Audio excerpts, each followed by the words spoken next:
Hi, this is Anne Warfield with Impression Management Professionals. Now, last night we saw the last debate between President Obama and Governor Mitt Romney. What were some of the things you could take away from it with body language?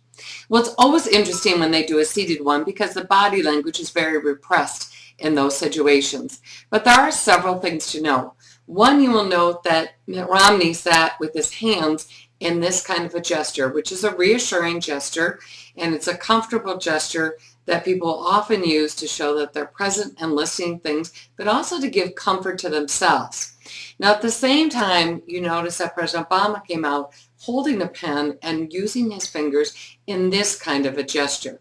This is one that we often use when we're a bit more nervous and we're trying to contain ourselves with what we want to say and do, and it gives the hands something to do. Now, the next thing you want to notice is the eyes. When there was a question or something asked that Obama was more nervous about, or he's listening to the candidate and he's uncomfortable, his eyes would blink continuously. Whereas Mitt Romney's telltale sign was when something was nervous or something he didn't like, his eyes would crinkle tighter at the corner as he was listening to it. Now, in this debate, what you saw is President Obama was more in his typical stance of eloquence with answering things, his energy that he had going across. But what I noticed that was intriguing, that was different for him, was there were many more personal attacks. And that's not typically his style.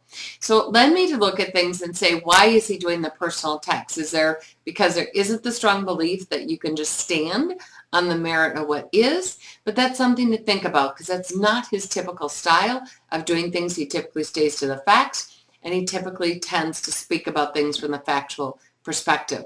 On the other hand, you saw Mitt Romney trying to stand very calm, cool, and collected, and there were times where he probably should have had a little bit more bite in how he responded to things, but he pulled away from that, wanting to maintain that level, cool head.